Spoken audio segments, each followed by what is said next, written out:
Welcome to the League of Liberty, episode number 4, with 4 of the most, incredible Liberty podcasters out there. Awe-inspiring. Handsome. Awe-inspiring, intelligent, handsome, all except for Chris, and just the best Liberty podcasters out there. And we're going to start with number 1 man, as far as I'm concerned, Mr. Marc Clair from Lions of Liberty. I knew I was number 1 in your hearts. Yeah, absolutely. Or Rodger's heart, anyway. I don't know about you guys and your black, cold hearts. But it's a pleasure to be here in the new year. First League of Liberty show of the new year. It's been a little longer than our normal gaps, but, holidays, life, these things intervene. Yeah, it's all good. And then we'll jump over to Chris Spangle. How are you, Chris? I'm doing great, except I don't know why everybody likes Marc Clair the most. Well, it's not that he was number 1 in my list on my Skype. Number 1 man. Let's be clear about that. And coincidentally, he likes me the most. Yes. Everybody likes Marc. Marc's very friendly and very nice. I like to think so. I try. It's the I'll gold neither confirm box. or deny. And then the badassest of us all, Johnny Adams from the Johnny Rocket Launchpad. Hey, drunkest. man. Guys, thank you. Thank you very much. Are you guys drinking? Johnny, just because I knew you'd ask, I am having a few beers over here. Fuck yeah, dude. I don't have anything alcoholic tonight. I've got some generic unsweet tea tonight. I've got water, New Year, same me. I've also got a California-approved medical vape pen. Nice. Actually, I'm lying. I'm actually going to quit drinking this year. That was my New Year's resolution. I'm fucking kidding. No way in hell. Yeah. No way in hell. I would recommend quitting smoking cigarettes and then maybe tone down the drinking. Quitting is too drastic for you, Johnny.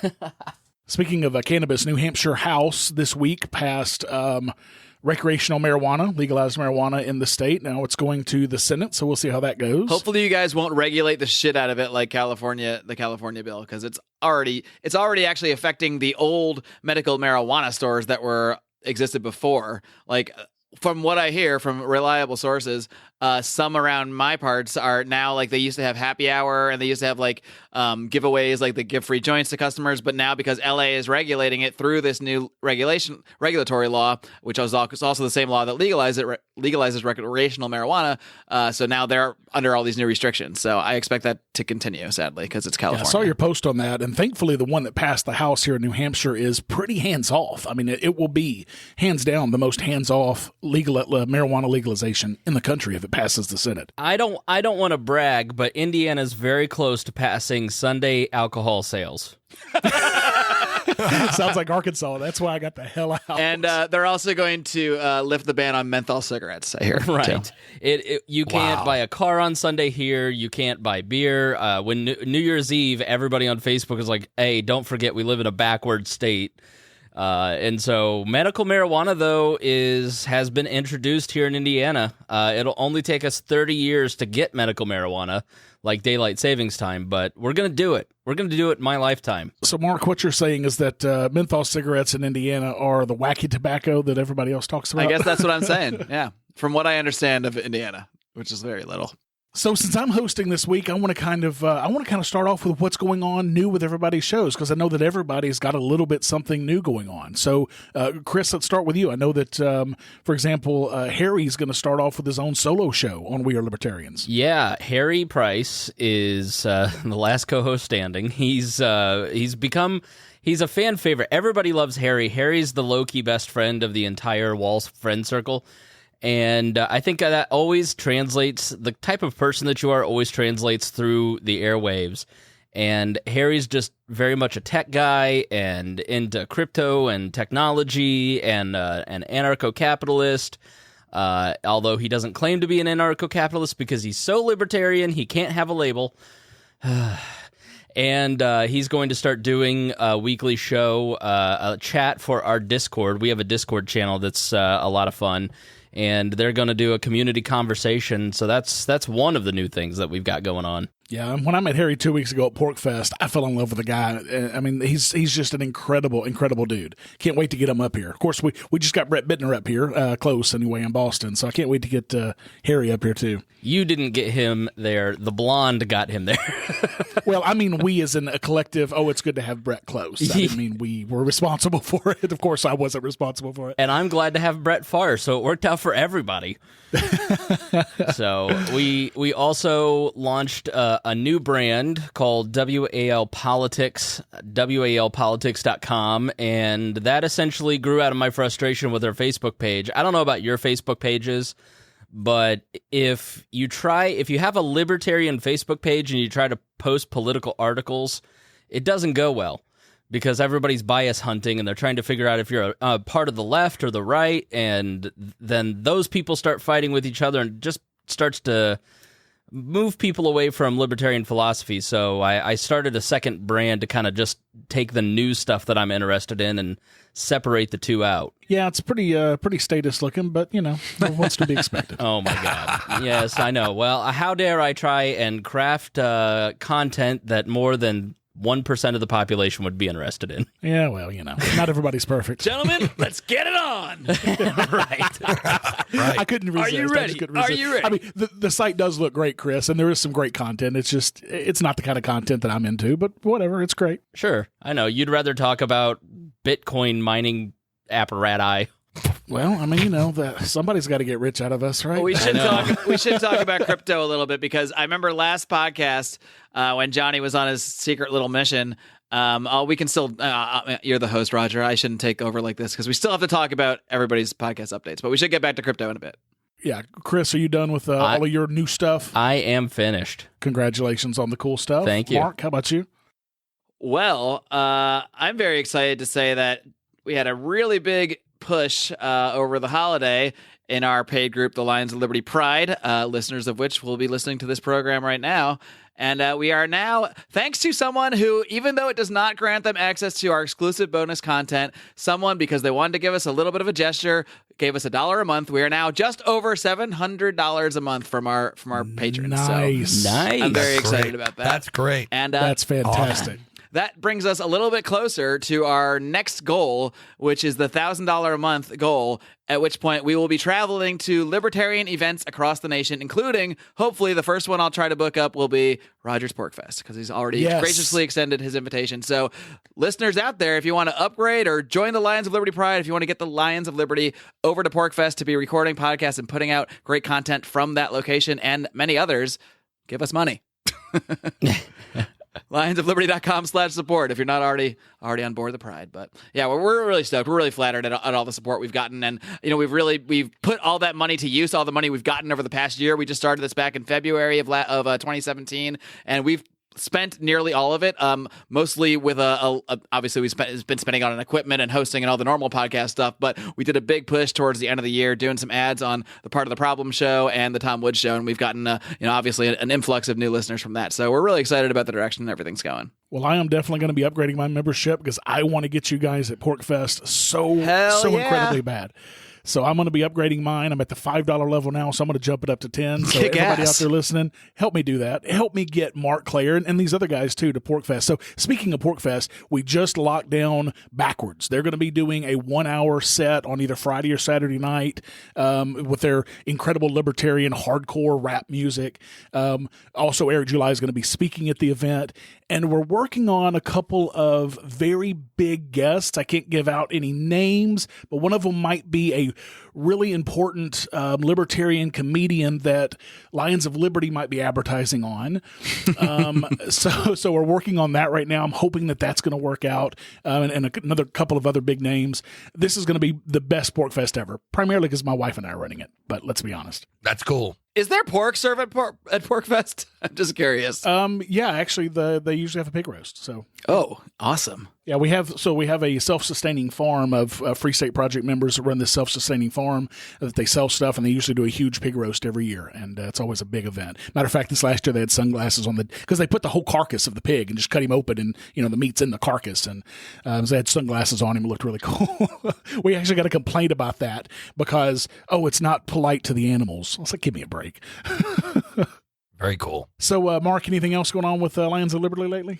I mean, not really. We're just really doubling down on the Lions of Liberty Pride, our paid group, and trying to keep on doing what we're doing. I had a pretty interesting guest recently, John Perkins, who's the author of Confessions of an Economic Hitman, and we're continuing to try to get guests that are interesting. Not necessarily always fully libertarian, but because he's definitely holds some positions that aren't, but an intriguing guy nonetheless. So nothing else big besides that. We're just aiming for $299 more a month so we can go to PorkFest. All righty. Well, we're looking forward to having you there for sure. And the rock star of Liberty, Johnny, what's going on with Johnny Wreck and Launchpad?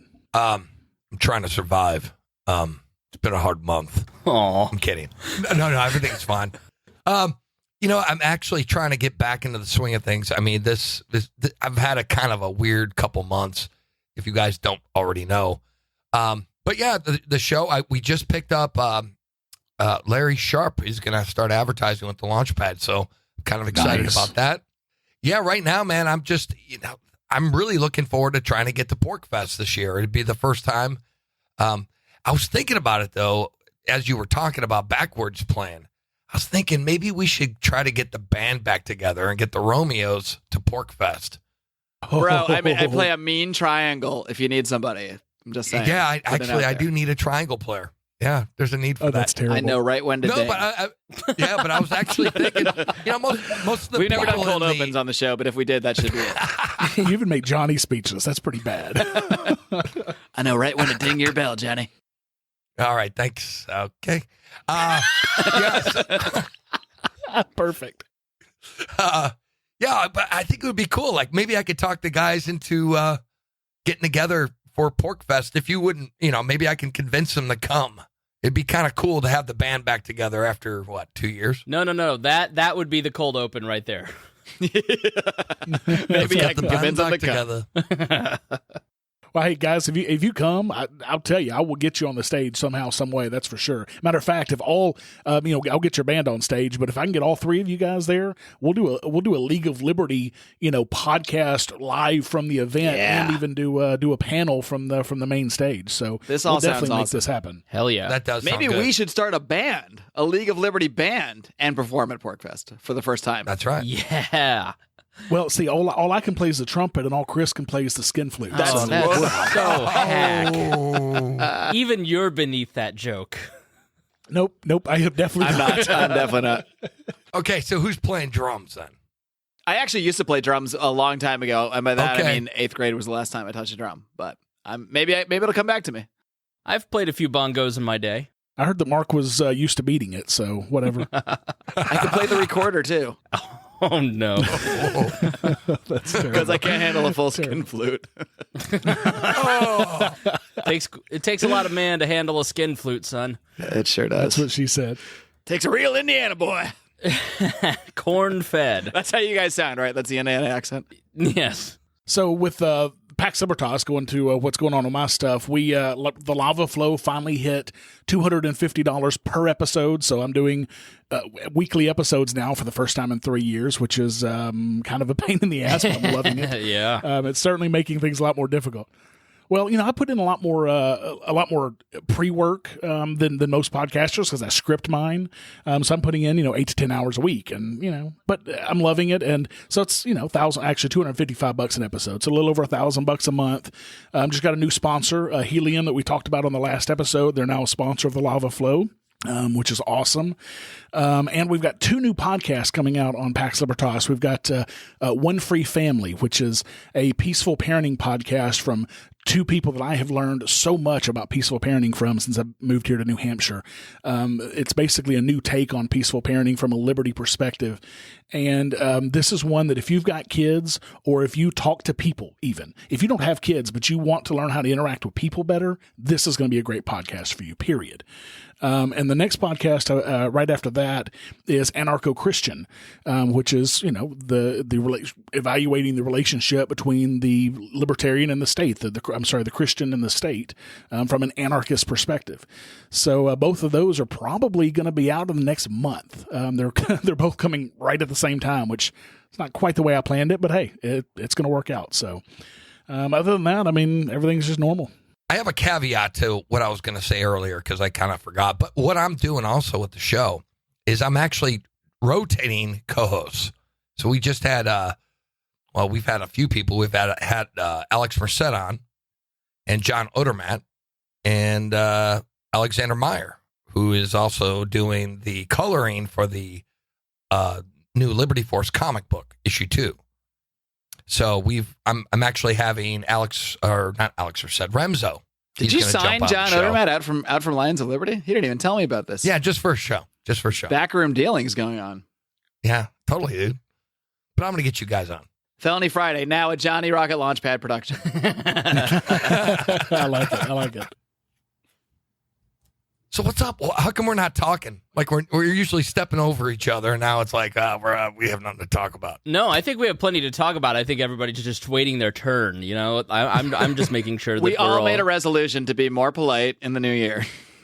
Well, everybody except me. I'm never polite. Right. So who wants to go next? Well, Mark, you brought up the topic of cryptocurrencies. What did you want to talk about with that? Well, I think it's interesting. Last time we talked on the show, it was just me, you, and Chris, and Johnny was off on his secret Stapleton mission. No, that was the second episode. I owned no cryptocurrency at that time. I don't think Chris did either yet. No.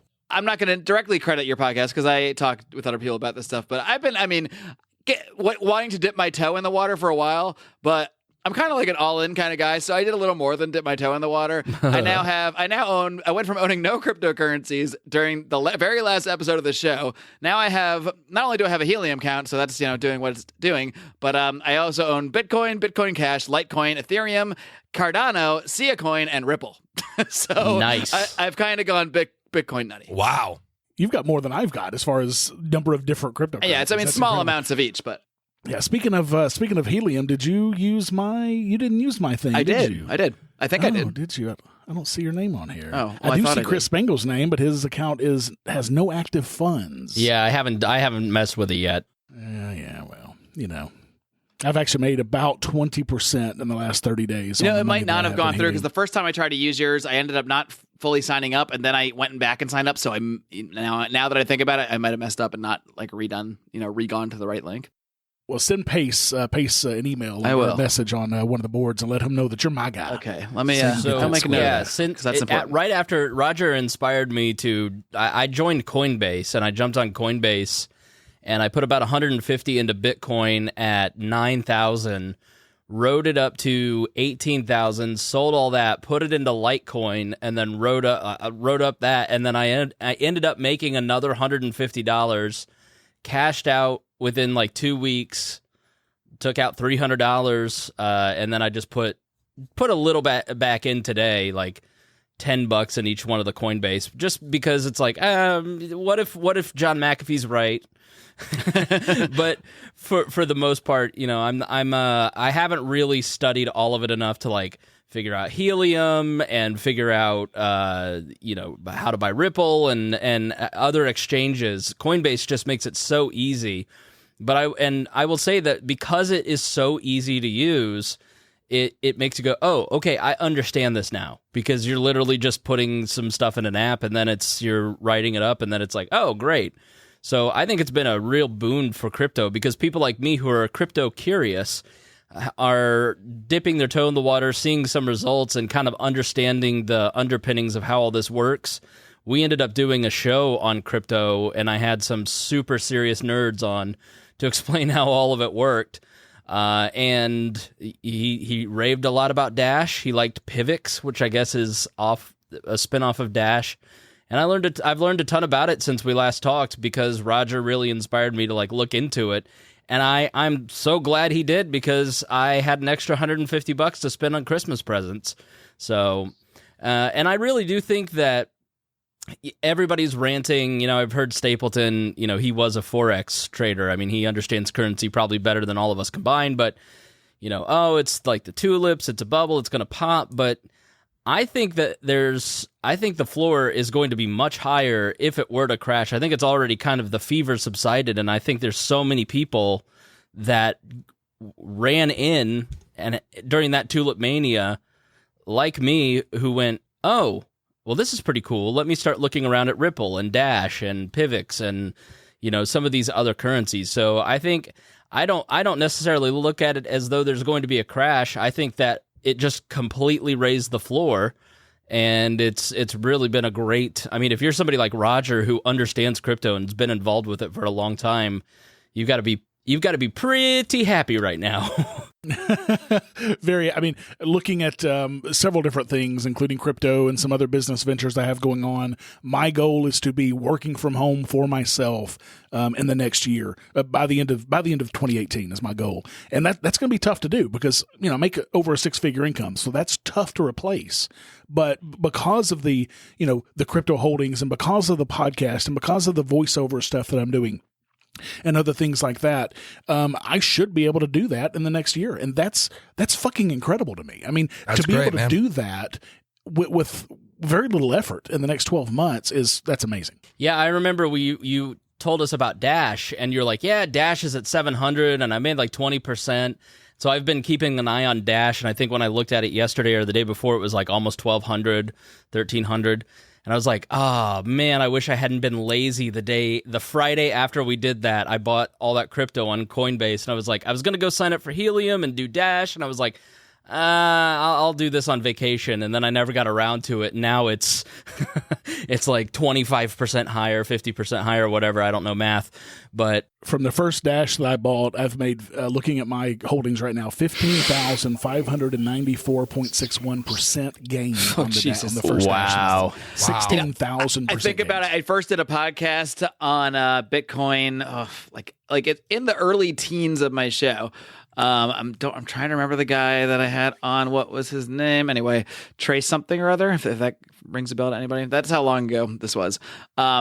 But anyway, I mean, I think it was like $9 or $12 around then, and I got a little interested in it, and I went and tried to like buy some and try to create a wallet, and it was just like too complicated for me, for my little remedial mind at the time, or at least at the moment that I was trying to do it. When I was trying to cram it in between whatever activities I was doing, I kind of gave up on it, and then. And I just think about what if I had just put in the extra effort that day to buy like even 5 Bitcoin at $9, even 1 Bitcoin at $9. Like, ugh. That happened to me this morning with Ripple because I was like, okay, I got a check that came in. I'm going to take all this money and put it into crypto and into my savings account. And I want to get some Ripple because JP Morgan Chase is involved somehow and everybody's on Ripple. So it's like, all right, I'll sign up. I'll get some Dash and I'll get some Ripple, and then you have to use Binance, I guess, and all the stuff that I researched. I don't know. I was on the toilet while I was doing all this morning, and Binance isn't accepting new people, and I was just like, you know what? Visual, yeah. F it. I'm not gonna buy Ripple. And then I thought, remember when you were too stupid to buy Dash a month ago? And it is funny. There's this one girl. I think her Twitter handle's MJ Wizard or something. And she's one of these cutesy blonde. She has like 3 times the followers that we have because she's 23 and blonde. And she's like, I wish when I were 12 I were into Bitcoin instead of boys. And I, I thought that was pretty funny. But then I was like, you were 12 when Bitcoin was started? Oh God, I'm old. So my boss, this was circa late 2010, early 2011 in Memphis at the time, was looking at Bitcoin and started a Bitcoin miner. And he was talking to me about it. And I thought, man, this is crazy. You're never going to make any money. At the time, Bitcoin was 30 cents a coin. Oh. So if I had bought, even $100 worth, who knows? But yeah, that's crazy. I'm hoping one of these weird ones like Sia Coin or something like that will be my Bitcoin someday. I don't think it'll be that extreme, but. Well, it's like I say, the best time to get into Bitcoin was in 2009. The second best time is right fucking now. So if you're not into it now is the time to do it, even if you just buy $10 worth. If you bought $10 worth a year ago, a year and a half ago, Bitcoin was $400. Now Bitcoin is $15,000. So to even $10 just to get your foot in the door, get your, and get things going, get started. Rodger, do you think there's any chance that, first of all, is Johnny still alive? Yeah, I'm trying. You guys are not hearing me, are you? No. Oh, no. We are now. I hear you now. Do you hear me now? I just heard you now. Yeah. Were you talking before? I was trying to butt in, but you guys obviously are not hearing me due to internet connection or some bullshit. But no, I haven't heard you until right now. Good story I have for you. I have a buddy who's kind of hurting right now financially, and he's been doing a lot of gigs and a lot of jobs, and he's like, in 2015, I put some money. I think I put like $16 in something called Dark Coin. And now it's Dash. Yeah. Yeah, it started off as Darkcoin, and then the Evan Duffield, the founder, said, that's probably not going to go over well since everybody's calling these, the dark web cryptocurrency thing. So he changed the name. But yeah, Darkcoin, and it was dirt cheap when it was Darkcoin. Right. So he put $16 into it and forgot about it in 2015. So he didn't know where his encryption key was. Ugh, that's what I'm afraid of with some of this stuff. Right. So then all of a sudden he's like, man, he's been having some hard times, shit happens. People are fucked up, whatever. Well, guess what? He's like, I'm going to check it out. See what I got in there. He has $7,000. Holy fuck. Awesome. Nice. Oh man. That happened with Harry. Harry's wife had some Bitcoin on a phone, and they right in the middle of it, he looked and he had 2 Bitcoins on there. And and he's got a newborn, so it really worked out well for them. So I was talking to one of our listeners today, Joe Benavides, and he and I were talking about crypto, and he said, the only cryptocurrency I plan on owning is Garlic Coin, a garlic bread-based crypto started on Reddit. They're giving it away to early adopters, and I like the memes. Okay, man. Right. Well, speaking of meme coins, Dogecoin started off as a joke, and it's worth 2 cents now. And I know people who bought, tens and tens of thousands. Well, hell, I knew a guy who had over 1 million Dogecoin. Now it's worth 2 cents, for Christ's sake. Yikes. Yeah. Crazy. He was telling me that the cost of spare computer parts are going up because so many people are buying especially overseas in places like South Korea, computer equipment to build mining rigs, that the aftermarket is it's like cash for clunkers for computer parts. Yeah, video cards are very hard to come by, especially your high-end gaming video cards. The price is going up ridiculous on them because it's still, cost-effective to mine some coins. A great example is Zencash. Zencash is really profitable right now, and probably the most profitable to mine with just your video card GPU. I've got a friend who I work with. He's a native of New Hampshire, but a friend of the Free State.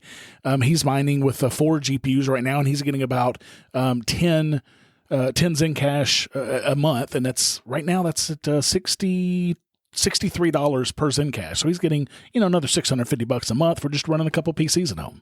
That's a great deal, man. That's awesome. Do you think there's any chance? I think that. I'm sorry. Was that Johnny trying to talk? Yeah, you guys are not hearing me, are you? It's like, no, I know. It's like almost like you have to be invited to the conversation verbally for us to be able to allow. Like I have to say your name before I can hear you. It's like a vampire. He has to be invited in. Exactly. Did you turn into a vampire recently, Johnny? Yes, I did. Thank you. Yeah, I don't know shit about this still. I'm learning. Actually, I had a show on this, and it will be out soon. But anyways, I'll continue. Who was it with? Continue. He entered the conversation to inform us to continue. No, that's fine. Well, I just wanted to, honestly, I'm not going to lie. The main reason I'm in on this a little bit is just because, I don't want to be, left behind. That's honestly the main reason. I'm not going to lie about it. But also, I am starting to get interested in the technology as I read more about the different coins. And I actually do base some of the purchases on coins I actually, find interesting for my own reasons. So as I learn more about them, I learned that some of them are more than just, a currency, more than just something you have to mine to trade. Some of them have, a lot of other utilities, like storage and financial applications, and I just find that all really fascinating. So I try to look at stuff that's going to have outside of just straight currency, other real world applications, and because I think that's the kind of stuff that I think maybe has more of a chance to last. But I think in reality, don't you think that 95% of cryptocurrencies are going to go to zero at some point? I think we're in a point where it's all a frenzy, a scramble to see what's actually going to survive and what society is going to use as currency or for whatever other utilities. But I got to think most of these are people like me who is speculating just to see what will rise. And the ones that I got to think there's going to be a lot of these are just going to fall out from themselves at some point. Am I crazy? That's what we talked about on our show where Jesse Riddle was on, basically talking about the technical problems with Bitcoin. And that's why there's a lot of other coins. And then these coins like, Dash that have a better algorithm, better tech behind it are going to end up being the ones that take off. And it reminded me of what Rodger was saying, that people in New Hampshire are using Dash to actually pay for meals. And I think that's where the rubber meets the road, is what coin are you going to be able to use to buy goods on Amazon or buy goods in other places, buy gas. Because in reality, our debit cards are it's not the same principle, but it's all digital money at this point. How many of us actually have cash? So that's, I think, the race is who can actually get it out to be used for consumer products. Well, and you're absolutely right. But Mark, to your question, I don't think now the thing is most cryptocurrencies, I mean, there's well over 1,000 of them now. Most of them will never hit a penny. So, saying that, most of them will go down to zero, most of them are already there. Right. There's only, there's a few at the cream of the crop. There's a few at the top, maybe, I don't know, say maybe 100. I don't know. That's just off the top of my head. That are actually, have some intrinsic value. And those will eventually battle it out. But the thing is, so many of them have different applications. Dash is going to, they are in the market to be the payment coin. They want to be the PayPal of cryptocurrencies, and they've got the plan behind them and the money behind them to do it. Right now, they're getting over $10 million a month funding their development and through the Dash Treasury, funding development and marketing and all of these things. $10 million a month is nothing to sneeze at.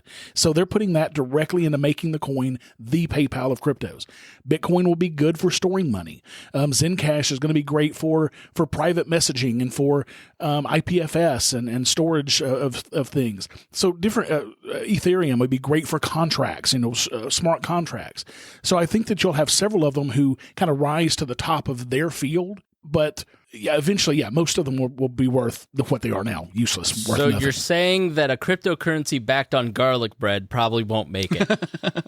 No, it's or like probably pictures not of gonna dogs. Right. Right. I mean, the things of cryptocurrencies, I think that's going to make them stand out is ease of use, decentralization, and privacy. And I think the one that has all three of those wrapped up right now, and the best is Dash. They've got good privacy with their private send, cost a tiny bit more. And I'm talking from 1 cent to like 3 cents to send a private, send money privately versus not privately. So you've got the private send with Dash. You've got the marketing behind it to make it, to get it out there in the field. And you've got the money behind it to make it as easy as PayPal. And that's going to be the key. I think I speak for the other three or the other two, but Rodger, if I wanted to take cryptocurrency for the podcast, because a few people have asked, but I have no idea where to, I wish I had done this in 2013 when people were asking, but if people wanted to donate to our podcast using crypto, what do you even use to set that up? So I use, and I have for 3 years, used Coinbase. Coinbase has some marketing tools that allow for recurring donations. The only caveat to that is the person who's giving you the money also has to be sending that money from Coinbase. So it has to be a Coinbase to Coinbase transaction. But I've got 7 or 8 of my Patreons are Bitcoin patrons. And the great thing about that is there's no fees when it's Coinbase to Coinbase. So they're sending me the money for free because it's all in Coinbase's side chain. It doesn't go into the main blockchain. It stays in Coinbase's database. So they're not paying any fees, and I'm getting 100% of that. Patreon doesn't get a penny of it. All of the money goes to me. Oh, that's cool. That's a great selling point. Yeah, so check out Coinbase's merchant tools. Dash is going to be having some merchant tools coming out very soon with their Evolution product, which is coming out this year. There's also a AnyPay.global. A couple of friends of mine, Derek, I don't know if you guys have heard of Derek J. Freeman, Derek J's Victimless Crime Spree. He's I've interviewed him YouTube before, video. a long time ago, like 3 years ago or so. Yeah, he and his partner Steven developed AnyPay.global, which is a payment, a POS. What does POS stand for? My mind's blank. Point of sale. Point of sale. Thank you. Point of sale system for Dash and Bitcoin that's stupid easy to use. It's called AnyPay.global. That's the website, AnyPay.global. So definitely check that out. It's really simple. It doesn't have any recurring payments or anything like that yet, but they're working on those sorts of things. I think we need a Johnny update. Piece of shit. Point of That's what point of sale, the POS stands for. Right, piece right. of shit. That's all I know. Thanks. Yeah, but guys, I actually just, as you were talking, I just installed Coinbase. I'm on Coinbase right now, too. I'm installing it. This is now a show where we just go on our Coinbase accounts and talk about what's happening there. Just for the record, if I'm in front of a computer, I have my Coinbase up as well, always. It's always a tab. It's hard not to look at those charts and just see where everything's going. So another cool website to check out, speaking of charts, and this one is one that is always in front of my face. It's called cryptocompare.com, and it's basically you can set up a portfolio and you can put in there, okay, say I own, this much Dash, I own this much Bitcoin, I own this much Swarm City token, and you can put it all in there and it will show you graphs and it'll show you the rise and fall. It'll show you what your entire holdings are, what your profit and loss are, your acquisitions, your realized profit and loss. I mean, it's a really, really cool site. It's cryptocompare.com. This one is always in front of me, and I'd love just watching it go up. Okay, so Hey, John- really quick, man. Johnny, Really quick. I think you should tell. I'm sorry, go ahead. But I wanted to hear your story from the convention you just did. You were starting to tell it before the show, but I think it's good for everybody to hear. Oh, yeah. So I was at the Kitsap County Libertarian Convention they have here, and it was really nice. They Where is invited this? Is me- that in Washington? Yeah, it's in Washington. So they had a convention here, and they invited me to come and speak. And they're like, okay, so Johnny's great, and this is the really beautiful Tiffany Diaz de Leon. She's the vice chair of the party in the state. She gave me a really great opening, and so we ended up. I ended up, I was making a joke, and I went up there, and I'm like, okay, I'm here to talk about libido. And I started talking about libido, like, hey, if, this is how it kind of works, if it's the sex drive of a male or a female, and there's all these things that kind of, affect your libido, like, drugs or, boozing or smoking and shit. And who has a problem with libido? And she's like, Johnny, stop. I'm like, what are you talking about? She's like, well, it's liberty, not libido. It was the autocorrect mistake in my text message to you. And then I'm like, oh shit, I didn't have a speech on liberty. Fuck. So, so I went on with the speech, but it was a little joke, but I had a great time, man. I had a great time at the convention. I was talking about basically how we need to stop worrying about national elections and how liberty starts at home and how we need to change the culture. We're not going to win this fight by sitting around and trying to get Gary Johnson to win, or Bill Weld for that matter. What we need to do is actually start getting people involved and teaching liberty.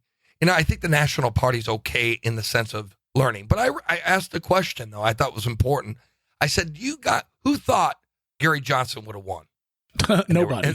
And there was silence. 0 humans alive. Well, actually, there was Did that they all one raise guy. their hand pretending so everybody else wouldn't There think was that they didn't believe in the cause?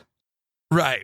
Yeah. Well, there was that one guy. He's like, oh, I did. I'm like, okay. you're an I idiot. do think not someone like Gary Johnson, another type of libertarian, if they could actually get the national stage and get time, could hypothetically win. Not someone like Gary Johnson, though.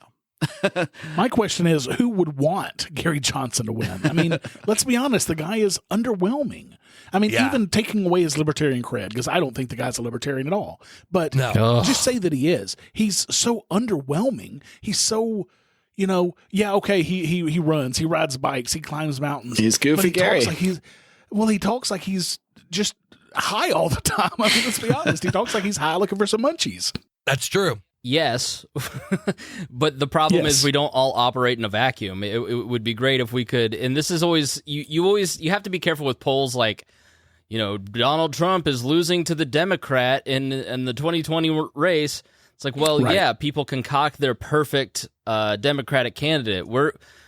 Too often libertarians just concoct their own perfect libertarian candidate that they'd want to see for president, and then compare that to Gary Johnson or a Bob Barr or a Harry Brown, and they go, oh, this is just underwhelming. Well, the reality is that was the choice. Like, find your perfect libertarian and get them to run for president. I mean, As far as I'm concerned, Harry Brown was the perfect libertarian candidate, and he couldn't get past 2%. And that's sad. That's terribly sad. But it just is. goes to show that the world's not going to elect, the United States is not going to elect a libertarian as president. They're just not going to do it. As You're much right. as much as Americans say, "Oh, I just want to be left alone." Oh, they don't. That's a lie. They don't. How many times? Oh, there ought to be a law, or man, something ought to be done about that, or man, my neighbor shouldn't be doing that. I mean, how it happens all day, every fucking day. Americans don't want libertarianism. That's why we need to, forget about this whole American dream. I mean, I agree with you, Johnny. Rodger, it must be so fucking sad to live with you. Like, I've never heard such a sad outlook on the world. Like, the reality is that progressives 100 years ago all sat around the campfire over at Eugene Debs' house and put together platforms and said, here's our plan to see progressivism take over in 100 years. And 100 years later, Barack Obama's taking the oath of office. Libertarians of all stripes have to do the same thing. And, you know, they looked at it and said education is the best place to start. And I don't disagree with that. And I think all of you guys would as well, that school choice is incredibly important, that you should homeschool your kids. You, like Rodger is doing, if I had kids, I don't know that I'd be able to homeschool them, but I'd sure as heck try. So you talk about progressivism. I mean, Theodore Roosevelt was a progressive. He was elected in 1901. Don't give me that, oh, well, yeah, they've been trying this for 100 years and they're finally getting there. No, they've been there for 100 years already. Forget progressivism. You could argue Lincoln was a progressive. People want a nanny state. That's what they want. They want to be coddled. They want to be taken care of. And that's part of the problem. No, that's completely wrong. You are, of course, wrong, as usual. Then why are almost 50% of Americans on some sort of welfare in this country? Explain that to me if people don't want it. If you look at the long arc of human history, we have never been more free in all of human history. We've never lived in a better time than we live right now. We're able to have podcasts where we are sitting here criticizing the government and they're not breaking into our home or shutting us down. Freedom is continuing to progress. And yes, we look at the nanny state that has grown over the last 100 years, but it doesn't mean that it can't be rolled back. It doesn't mean that you can't persuade people of your point of thinking and change the entire system back towards more freedom, because the march of human history thus far has been taking the growth of the state and rolling it back. And we have done nothing but lose freedoms in this country since this country was founded. We are not anywhere near as free as we were 241 years ago when this country was founded. That's just an inaccurate way of looking at history. You're pretending that we started at zero. We started at maximum freedom.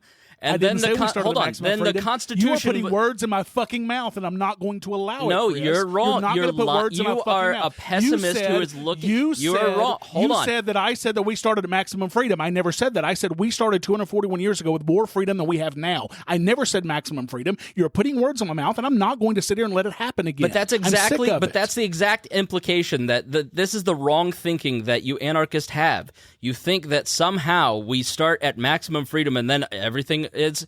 You're right. There are programs that have eroded freedom, but there are other places where freedom has.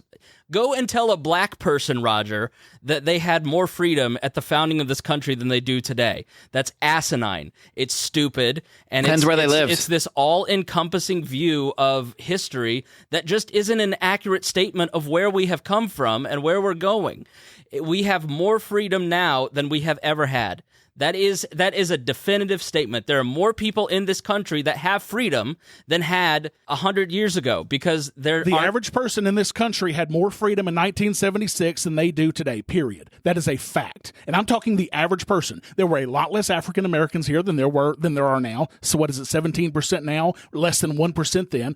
By the average person had a ton more freedom in 1776 than they do now in this country. That is a fact. No ifs, ands, or buts about it. No, it's not a fact if you're a black person, Rodger. In 1976, you wouldn't have had more freedom if you're a black person in this country. Now we have a black elected president. We have more. You apparently don't understand English. English, Chris. Learn it. English. I said the average person. I didn't say every single person. I know that you struggle with the English language. I know that you live in Redneckville. But English is a proper language for a reason. It has proper words that mean proper things. I said the average person. I think that most of our listeners who probably live in the Midwest would be insulted by your haughtiness. And I think that that's incredibly insulting to the people that live in the middle of this country, of which you came from. Let's change the subject and let's divert. No, because you just said typical of a progressive you may not speak English in bumfuck nowhere. I heard what you said. I understand what you said. And I sit here every single month and I listen to you badmouth me, badmouth the people that listen to my show, and I get sick and tired of it because you twist. I have never badmouthed anyone. Not only do you twist my words, you twist history to arc it towards your narrow, pessimistic view of the world. You are someone who is enjoying more freedom than you've ever had in your life over the last 20 years because you're able to carve out freedom for yourself. Explain to me when I have ever said a negative word about your listeners. Because you're, again, saying things that I have never said in my life. You are very good at that, just like a progressive liberal, by diverting and changing the subject and trying to twist what I say and trying to lie about what I say. Instead of sticking to the facts and sticking to the subject, you want to divert and twist. So let's do that. Let's talk about when I've talked about your listeners and when I've said something bad about your listeners, because it's never fucking happened. But have I talked bad about you? Yes, Chris, because you are a hypocrite. You are a poor excuse for a human being, period. You, when things are going great, you're cussing and you're bitching and you're blah, blah, blah, but then your best friend fucks the girl that you want, and then all of a sudden, oh, woe was me, and I'm going to be a better person now, and oh my God, I'm a fucking SJW, I'm a fucking social justice warrior now, and then all of a sudden, it's back to being a fucking prick. Make up your goddamn mind and quit being a fucking hypocrite. Johnny. How's it going? I love you guys. I know Johnny's wanting to get in, and he can only be invited by voice. So I thought I would intervene for that reason. I have no idea what is going on with my setup here, but guys, I mean, here's the thing. Do we have more freedom? No, I don't think we do. But I get where we have more positive rights now than we have negative rights. So I think this is really the problem. Is you're right. Both of you are kind of right. Not well. No, I'm with Rodger a little bit more on this one, but I think we don't have the freedoms that we have. We have this shell of freedom, I think, and people think we're free, but I don't think we are. I think we're being constantly surveillanced. I think that we're constantly being watched. We have a nanny state. We do have a big state that needs to go away one way or another, but I think the way we do it is locally, and I don't think we do it nationally. I think we need to get out there and tell people really what freedom is the ability to have a gun, not necessarily have the state okay it. It should be a natural right to own a weapon. We should be fighting for these things, and it is the schools that is the problem. They are pushing this bullshit propaganda down our fucking throats, and you talk to an average kid, they are afraid of guns. They should be outlawed, and this is exactly where we're going. I mean, my own kids, I had talked to them on the phone. They're like, Dad, my teachers are saying like guns are bad and they're horrible and I don't think people should own weapons. I'm like, okay, yeah, you should. Yeah, you should. And this is the reason why, because you've been brainwashed. And we have to undo all this shit that most people or these teachers in the state has been forcing down people's throats. And I think that is where real freedom is. You don't have to own a gun, but you should have the right to own a gun. And you should have the right to ingest drugs in your body if you choose to, versus, what they're trying to say.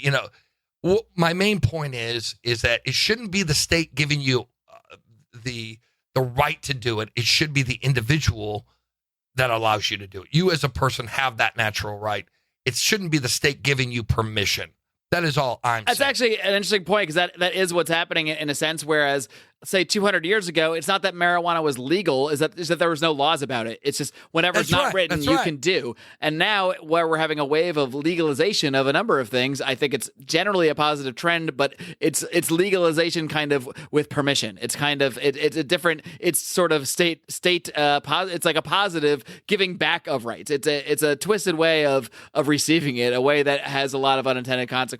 So while we can put a lot of different metrics out about just what freedom means, or I mean, I think there's a lot of different ways to measure that. And I think in many ways we're way more free 200 years ago. In many ways, we have way more physical freedom. We have way more ability to communicate and see other people in the world and actually exercise our freedom now. So I think that's right. I agree. I personally don't think there's a definitive argument on one side or the other. It just depends on what you're looking at when you say that word freedom, when you say that word liberty. But I don't know if there's a definitive, maybe there's something you guys are specifically referring to as far as like the universal metric of liberty now and then. But I mean, I think it's a nuanced issue. Mr. Nuance, me. the only thing I have left to say on the subject is look at your income statement. Look at your paycheck every time you get a paycheck and tell me, are you a 25% slave or are you a 40% slave? Because everybody in this country today is somewhat of a slave. Every single one of us is forced to pay money to the government at gunpoint if we don't pay it right away,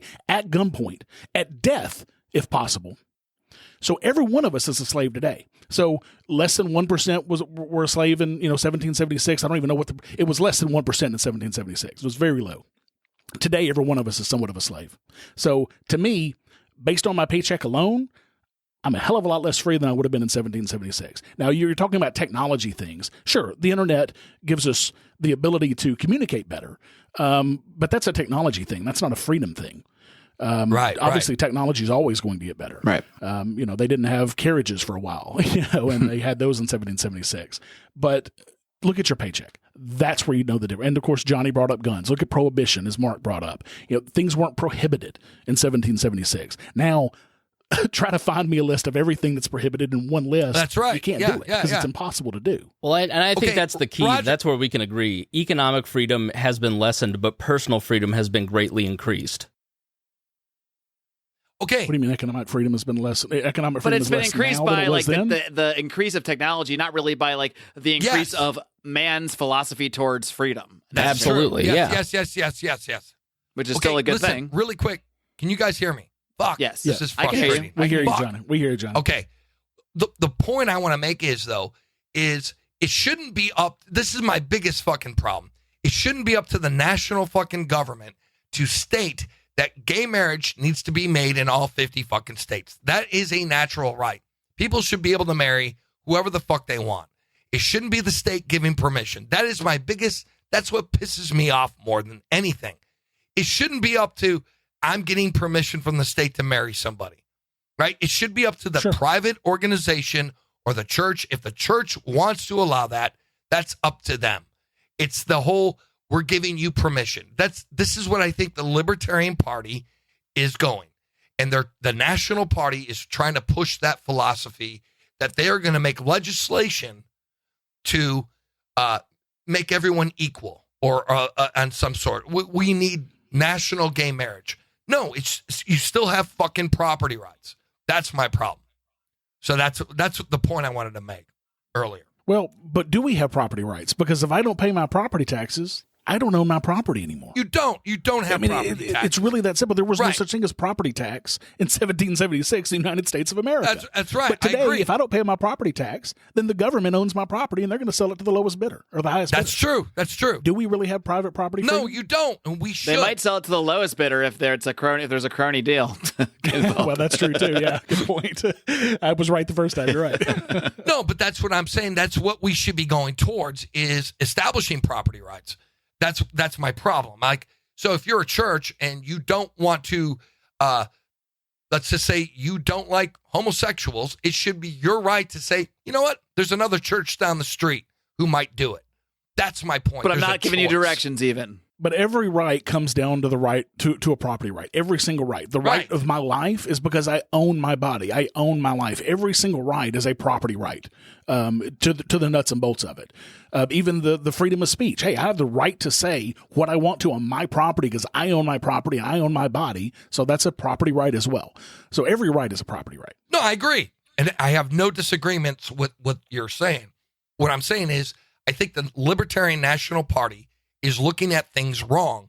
They want to legislate that behavior to the individual. Oh yeah, I forgot that's And how this started. Your speech. Yeah.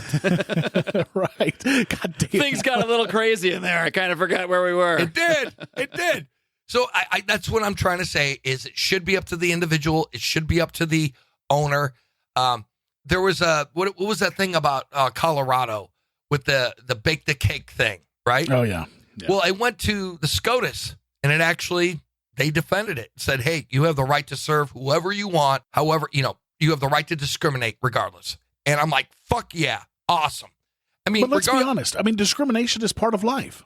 Sure. But those people who went in there did that for a reason. They went in there they were trying to pick a fucking target, and they went to that Christian baker knowing that they would refuse to do it. But they didn't do it to a goddamn Muslim fucking bakery. Fuck no, they wouldn't. And that's my problem. They went after, I'm not religious. I'm not at all. But I'm saying is they had an agenda. Get out of here, Johnny. I had you pegged as a choir boy. But yeah, you're absolutely right, Johnny. Of course, they had an agenda. There were, how many, bakers in that state or in that city that could have baked that cake. They knew what they were doing. The business made no qualms about being a Christian company. They had, a fish in the window, the Jesus fish and these sorts of things. It was absolutely targeted. Now, I'm not religious either, but I think that a Christian baker, a Jewish baker, a Muslim baker, a gay baker should be able to make a cake for whoever they want and tell everybody else to get the fuck out. It's that simple. It's my property. It's my time. It's my labor. I bought the flour. I bought the store. Now, is it a horrible practice? Absolutely it is. If I lived there, I would no way ever do business at that bakery again. And not because they're a Christian company. If it were a Jew saying that they're not going to, if it were a gay couple saying they're not going to bake a cake for a Christian, I wouldn't do business there either. And, I've got a lot more gay friends than I do Christian friends, I think, these days. So it's not a fact of who's doing it. It's the fact that you're a despicable human being for doing it. But it's absolutely, you're right. I agree, dude. And that's what I'm saying. It could be morally wrong. People are good people. I mean, there's good gay people out there that I know. They're friends of mine. But at the same time, what we need to do is worry about things on the local level and establishing property rights. And all I have to say is fuck the state. Yeah, fuck the state. That's exactly right. Chris, you got quiet. Did I piss you off? Did I finally get Chris Spangle to shut up?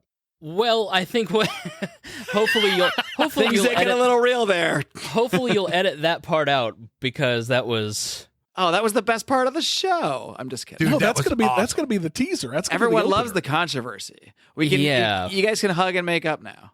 calling someone a horrible excuse for a human being and throwing that in my face is pretty low. But What if? Oh! Wait, you're gonna? Okay. If you say so, I'll play it back and we'll see who got low first.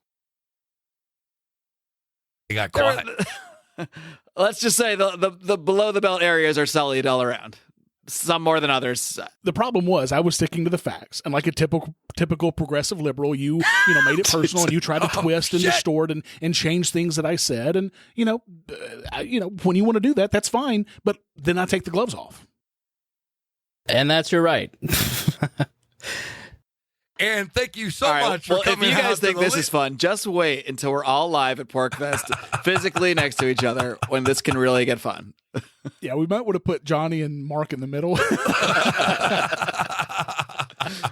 I'm rooming with Johnny at PorkFest. I'm calling it now. I will not violate the nap at The Porkfest. I will point not is, violate the Rodger, nap. I don't dislike you. I don't think that you're a bad person. And what you said to me, I mean, if you're going to leave that in, go ahead. But that just showed disdain for me.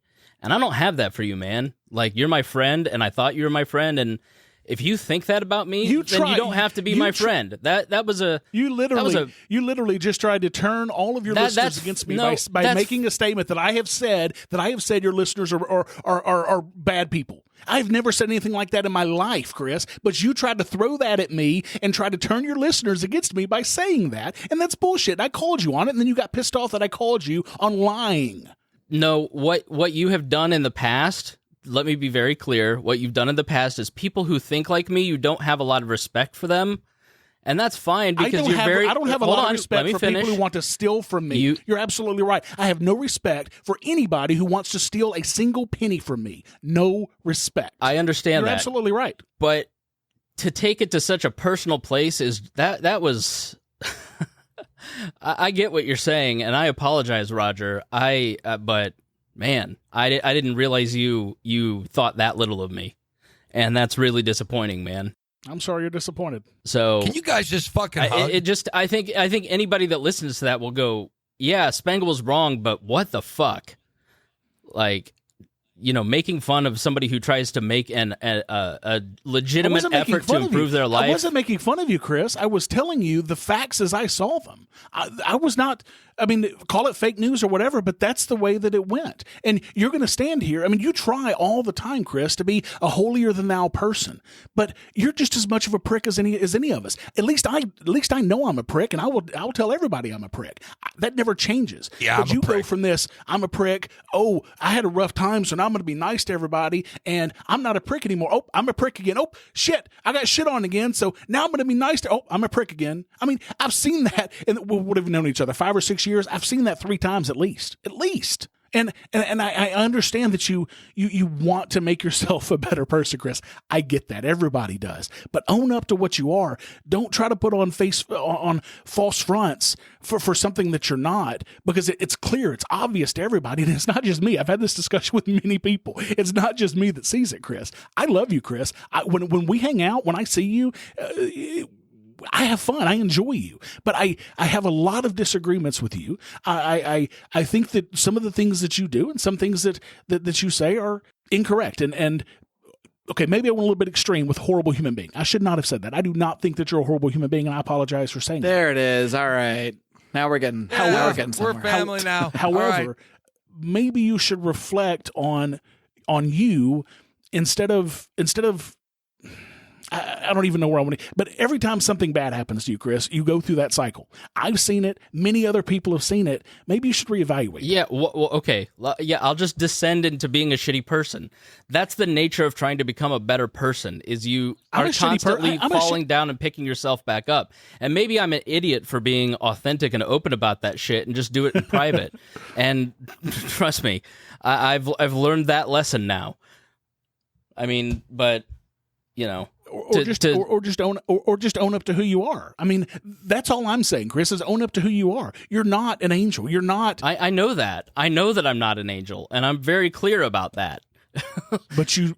But you try to put on this air of being, I mean, you know, what was it, 2 weeks that you were like, oh yeah, I'm not going to cuss on blah, blah, blah, and I'm not, and then, you know, that lasted 2 weeks. I mean, you know, it's just, and I've seen this over and over again, Chris, just be who you are. Don't try to be somebody that you're not. I'm trying to be the person that I'm trying to be. You know what I mean? Like, I'm not trying to be somebody that is a coarse and prickish person. Like, I'm not trying. But you are I'm not that person. trying to be. But you are that person, Chris. I've been listening to you on podcasts for 4 years now. You are that person. That's just what it is. I love you guys. I love you guys. I think that's enough podcasting for me today. Yeah, I think it's a good time to wind things down. Yeah, you guys are great. Fucking love you both. Listen, I want people to know I don't dislike Rodger at all, and I honestly think that Rodger is trying to be helpful, and I think that we got in a moment of anger, and let me just say this. Would I prefer that Rodger cut that out? Absolutely, because I just think that's... Well, I mean, I can't cut it out now. We would have to redo the whole episode. We'll take about the whole goddamn thing. God. But I will just say that I just don't think that sometimes that's there's real, and then there's too real. But that, if you leave it in, let me just say, Rodger, I do respect you, and I do like you, and I do think you're a friend, and I think at least you had the balls to say it to my face. Well, kind of to your Skype face, your frozen right. Skype Over face. the internet. Same thing. But Chris, I mean, but you act like this is something new. I've been telling you for a long time that I have issues with the things that you say and do. So, I mean, it's not like this is something new. Now, this is the first time we've talked about it by voice. I mean, usually it's by, Facebook message or something, but it's not like this is a surprise, right? The personal aspect, absolutely. The political stuff, not so much. Okay. That's pretty much what I thought. Yeah. I mean, I've been pretty clear about that for a long time now. So, Mark, how are you? All right. Well, so how's your sex life? Have you seen The Room, the greatest movie of all time? It's his awkward transition. It's when he just goes, so how's your sex life? Now, this is a good way to wind down the show. Much more lighthearted moment. Right. We will leave editing decisions. Maybe we all breathe on it for a day and you guys talk about it tomorrow. How about that? I think that's the best way to do no, things. I'm gonna go ahead and post it. Or you just post it raw right now. Right. Unedited. I wonder how long it would take this to get from here to the internet. Oh. All right, well, we can discuss later. Do we have to end the show, or did that already happen? I think it might have already happened. Oh no, we got to do our sign. What's our sign? Do we need to come up with that one yet? Oh, it's Liberty. Fuck yeah. Okay. So, from Chris and Johnny and Mark and Rodger. Picture Chris and Johnny hugging while we do this. I think that'll really help. Right. Or making out, even better. Thanks so much for listening, everybody. And until next time, Liberty. Fuck yeah. Fuck yeah. It's better when it's uncoordinated.